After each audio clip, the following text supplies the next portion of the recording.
Here we are then, Josh. You ready for this? Finally got me on. Finally got you on. So today on the Create podcast, we're going to talk about the importance of cash flow on a project and all things finance. We'll try and keep it brief. Yeah. We'll try and keep it to the point without waffling. So Josh, quickly tell viewers who you are, what your position is in the company, and then what you do really. So I'm Josh. I work at Create Properties and I am the finance assistant and help with admin and procurement and sustainability of the finance of the company. Love it. And making sure we're positive all the time. Positive what? Cash flow, positive cash flow. Positive cash flow. All right, so viewers, if they're going to be watching this, this is going to be all about the tracking the money on a project and why it's important. Things from, do I give a contractor deposit up front? Do I not? How do I know if I'm giving them too much money on a stage payment? Things like that. So without me going into it a little bit more detail, shall we do a bit of role play? Yep. Briefly how we financially manage a project. But before we get into that, can you tell us the importance of cash flow? What is cash flow and what's the importance of it? Yeah, so cash flow it's a statement of your business financial performance. So you're either in the negative or the positive. So you want to be in the positive all the time, to be fair. Okay. But it can obviously be impacted by external delays with clients or suppliers. So when you say, obviously, delays, I mean, look, we know, but for the purpose of the viewers, yeah, so cash flow, it's a bit of a statement on the financial health, okay, of the business. We've established that. You mentioned there's negative cash flow and then positive cash flow. Assuming the negative, again, for the viewers, is that you are in the red, i.e. you've paid out, so you're in the red, but you haven't received money in. Yeah. So from a client's perspective, they feel great. Contractors outlaid some money, they're now owed it, and they have to ask for it. That's the issue. A lot of clients don't see the construction team's struggles when they're in the negative. Yeah, because I mean, listen, know. Yeah. we may as well talk about this live projects, right? One thing to remember, and when you've got let's say, us at Create, we're a construction company, we can run several projects at any one time. Therefore, the business cash flow is going to be detriment to the success of individual projects. Yeah. So one client falling behind paying an invoice could potentially affect several of the projects. Yeah. And it also affects not just the finance of it, but the delays of the job. So what could that be? Give us an example of that. Well, we might not be able to get lads on site, so then that means we have to delay getting the money in from that job just because another job's delayed. So then we're 2 jobs down and we're still waiting to be paid. Yeah. So one thing that obviously, I mean, again, it's easy for us to say because we do it every day. And obviously, we'll come on to how we manage cash flow in a second. But each project has its own little pot, as we know. So you don't rob from Peter to pay Paul, for example. Of course, yeah. But if you've got the cash flow forecast, we know we overlay that with a cash burn, and that cash burn program then relates back to the program of works from each and every project.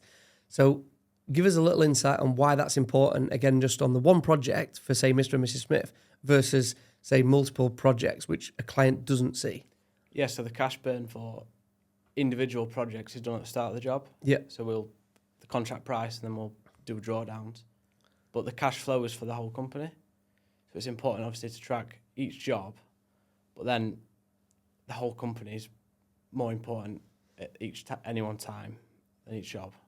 Yeah, so what I find quite interesting, and I don't know if you see this as well, Josh, is that Mr. and Mrs. Smith, for example, they're going to be more concerned about their one project because that's, this could be pension money, it could be investment money, it could be money they've saved up, from whatever way, and they just want to make sure that their project, their pride and joy is, ultimately in financial good status. Yeah.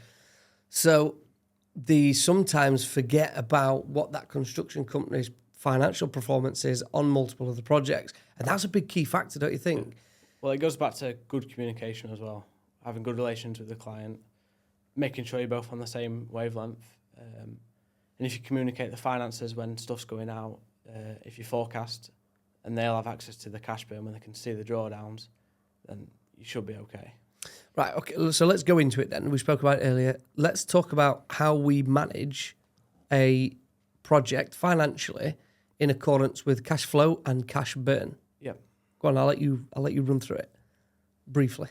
Yeah, so the cash burn is with the drawdowns, so nothing to do with any payments we make or any sort of day-to-day stuff. And obviously, the cash flow is more it's our side of the fence kind of thing.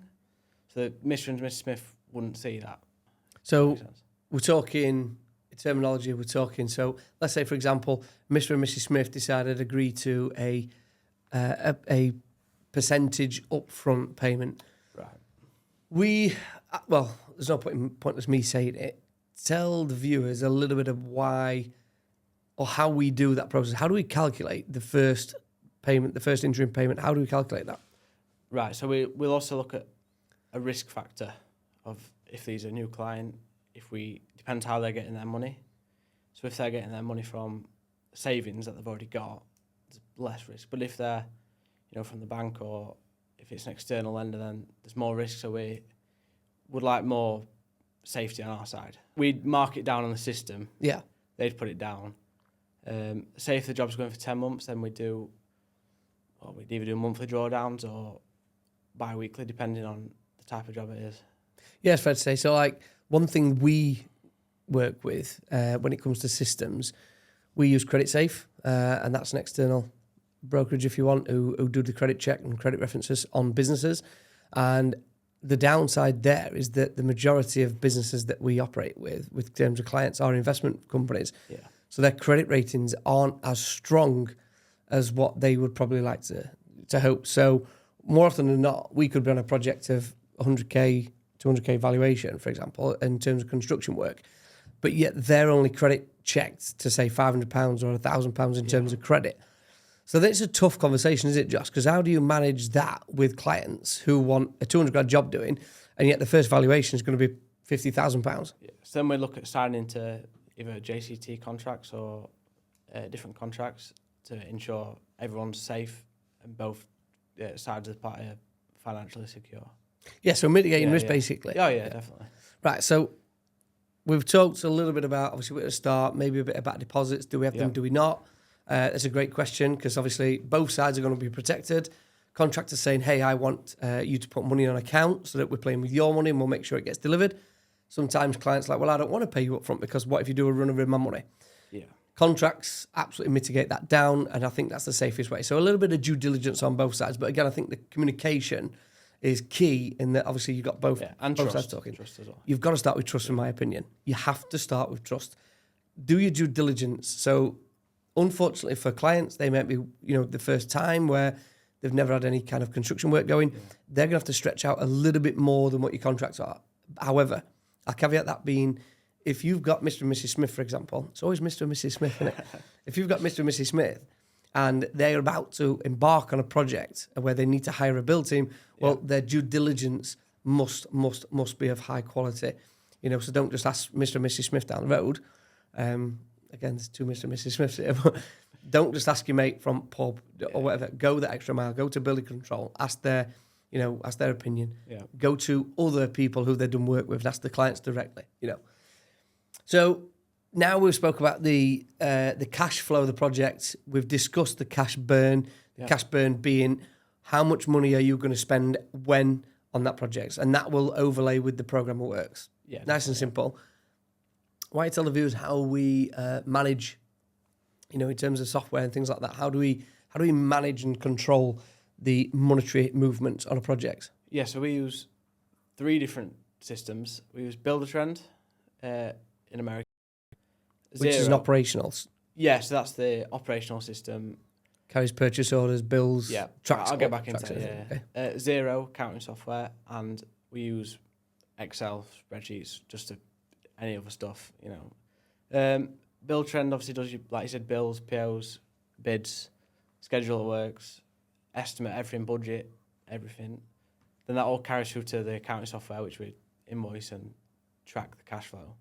And also we do a lot on the spreadsheets as well. I'm going to pull you back to Buildertrend now because we're big advocates of Buildertrend, and no, we don't get paid to say that.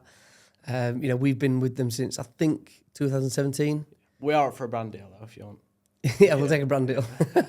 But I can't personally stress enough the importance of using Buildertrend or similar softwares, whichever fits your company. But what I see the value in is it's a transparent tool with clients as well, and it also adds that element of approval routes, so clients can obviously see it.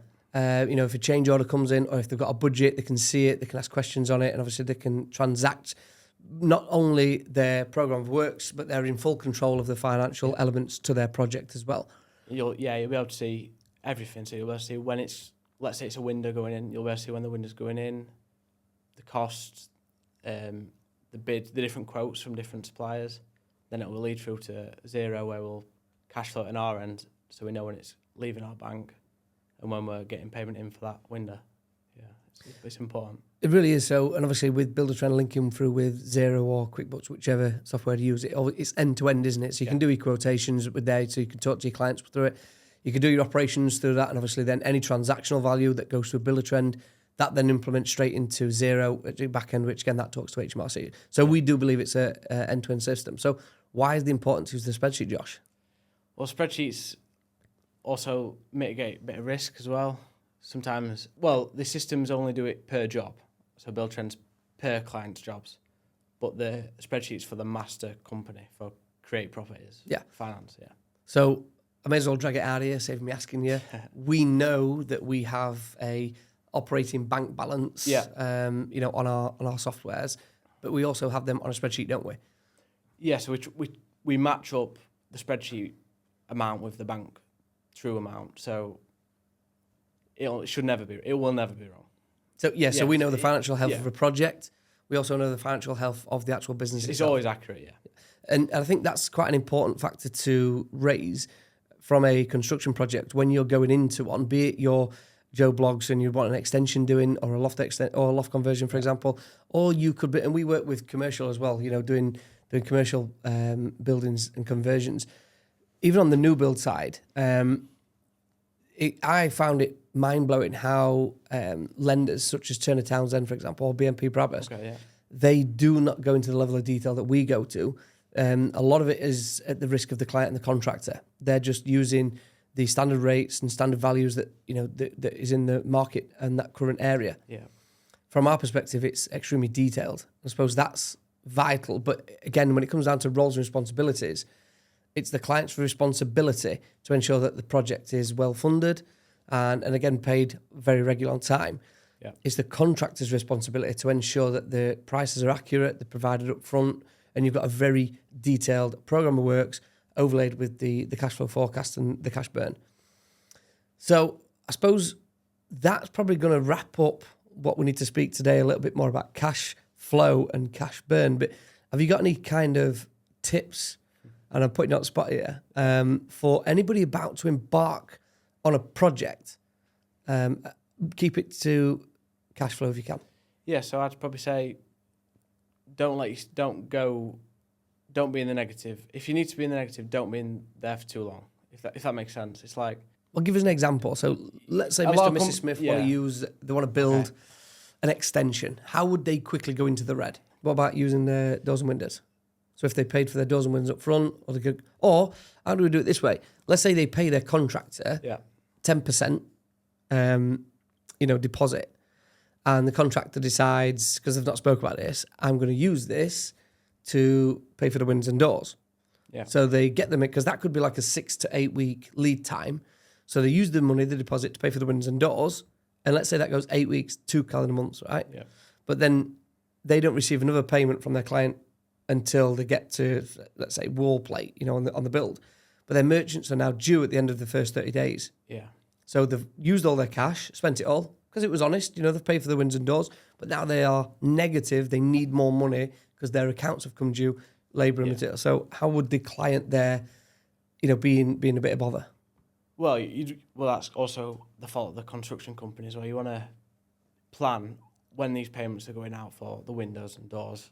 So you want to, let's say if you've got a month plus 30 days to pay the windows and doors, you don't want to receive that money either too early or too late, so then it's owed. But then I'd also say try and buy a lot of your stuff not at the end of the calendar month, at the start of the month. That's a great point. Talk us quickly about that, because that there I think is a little bit of gold dust. Well, if your term, most terms are month end plus 30 days with suppliers, right? So if you buy goods at the 1st of August, say, then you've got end of September to pay your goods with 2 full months. Pretty much 2 full months, yeah. So that's great for clients to understand. Okay, so what if you bought it on, to say, well, the end of the month, 31st, 31st or 30th of the month, for example. Then you've got end of that month, so that day plus 30 days. So then you've only got roughly 30 days to pay. So it's a big difference. It's a full month of cash flow. So I think we'll probably end on that, to be fair, Josh, because that's it's a really good little tip there, just to bear that in mind when you are procuring. And procuring is not just the construction company's responsibility. I think it's a two-way street. If your construction company can then relate those messages back with your client and say, hey, if you want to procure early doors and you want to pay direct, for example, do it where it's not going to affect the build cash flow and cash burn. They're valid points. Cool. All right then, Josh, thank you very much for coming on this one. I think next time, because you are officially an accountant, I think we'll talk a little bit about VAT and CIS on a project. All right. The good stuff, yeah. But for now, thank you very much. I hope that one works well. Yeah. Cheers, mate.